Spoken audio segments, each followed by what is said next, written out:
Yo no me canso de decir que la Diputación Provincial ha sido el paraguas de la programación cultural de Tui durante muchísimo tiempo y la Diputación la forma también personas como José Juan o el propio presidente Rafael Luzán, pues hacer posible que Tui siga siendo un referente cultural por actividad. Todas las muchísimas actividades que se desarrollan en Tui, en nuestras parroquias, vienen financiadas por la Diputación Provincial, y yo creo que hemos establecido un buen marco de comunicación, de coordinación y colaboración, pues conseguir que este espacio magnífico que tiene Tui, pues que tenga exposiciones de calidad. Hemos tenido una de Valleclar recientemente y ahora pues tenemos esta que son los desastres de la guerra, que yo creo que es algo que animo a todos los tudenses y toda la gente de la comarca pues que vengan a disfrutarlo, porque yo creo que es una oportunidad única tener tan cerca de sus casas pues algo de tan magnífica calidad. Agradecer una vez más a la Diputación Provincial, a la ciudad de José Juan, pues todo el trabajo desde el inicio de la cultura. De hecho, pues Tui, tengo que decir que somos unos privilegiados y unos mimados por la Diputación. Se celebran certámenes de bandas aquí en nuestra ciudad y muchísimas actividades que yo creo que dan prestigio a una ciudad como Tui, que quiere y tiene que ser un referente cultural. Yo, en respecto del ayuntamiento, disculpa al alcalde que no puedo estar en este momento aquí, pero bueno, que muchísimas gracias a los medios y a José Juan. Ben, pois moitísimas gracias pola acollida ao sexto ente alcalde. Por suposto, transmite un saludo a Antonio Fernández Rocha. Eu quixera comentar moi brevemente 3 ou 4 pinceladas sobre esta exposición. Esta é unha exposición de láminas de grabados da serie Los desastres de la guerra de Goya, que son fondos propiedad do Museo Provincial de Pontevedra. A veces, cando decimos que o Museo Provincial ten fondos de Goya, pois sorprende un pouco, pero aparte disto, entre outras cousas, ten tamén unha magnífica serie de dibuixos daquela serie, a súa vez, que se chamaba La Tauromaquia de Goya, tamén son fondos do Museo Provincial. E aquí, dentro do conxunto de todos os grabados, aquí temos unha mostra, eu creo que a máis significativa que chega hoxe a Tui, este magnífico espazo de sala panorámica, de área panorámica, donde podemos contemplar, desde logo, o horror que lle produxo ao genial pintor aragonés os feitos da Guerra da Independencia,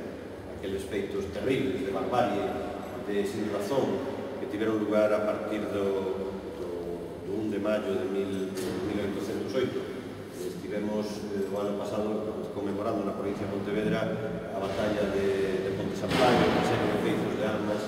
contra os franceses que tiveron lugar en toda a provincia. Pero digo que estes fondos que están aquí, agora cando contemplemos máis polo miúdo, podemos ver como Goya supo captar e supo plasmar toda a barbarie, toda a sinrazón que é capaz de conlevar unha guerra. Aparte disso, temos que contemplar tamén nesos debuxos que son grabados, a técnica de grabado, quero decir, nese espacio tan pequeno, como unha persona de 50 e pico de anos que era Goya naquela época, que xa tiña, como podían ter calquera persona naqueles tempos, xa problemas de visión e outro tipo de doenzas, como pudo, coa plumilla, pudo dibuixar con esa precisión, con esa nitidez, con esa facilidad de rostros demacrados que están todas as personas que aparecen reflexadas, pudo, digamos, reflexalo como ninguén. E ao mesmo tempo, se o analizamos tamén cada unha destes grabados, en sí é ao mesmo tempo unha crónica de guerra. A través do debuxo, a través do grabado, de algún xeito, Goya fixo de corresponsal de guerra, de correspondente de guerra, e o fixo como ninguén. Incluso se pode entender, se pode entresacar algún tipo de editorial de cada un dos mesmos. A través da súa destreza na técnica do grabado, nos legou esa magnífica dentro da desgracia, do drama terrible, esa magnífica visión da guerra, con esa precisión, con esa claridade. E desde logo, pois, eu creo que a exposición merece a pena. Eu creo que pode ser, Moisés, unha oportunidade magnífica para que veñan tamén colexios para que os rapaces poidan contemplar a calidade de Goya como grabador, e tamén, por suposto, veremos en algunha das láminas como nos van a sonar a moito, porque algunha das mesmas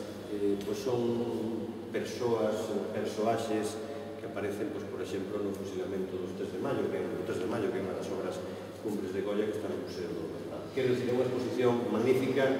hai un traballo intenso, solo pensar en esas superficies tan pequenas, en esos rostros que supo captar como ninguén a barbarie, a sinrazón das guerras, todo ese tipo de cuestión. Eu creo que no seu conxunto estamos falando dun alegato magnífico contra a sinrazón de calquer contenda bélica, e, por suposto, Goya supo captar como ninguén. A veces vemos isto e a mente nos leva, por exemplo, a tamén esa obra magnífica de Picasso, Guernica, que tamén desde a propia estética picasiana se reflexa como nadie a sinrazón, en aquel caso do bombardeo desa cidade do País Vasco. Pero, se queredes, facemos un pequeno percorrido para ver esos detalles, porque creo que son magníficos.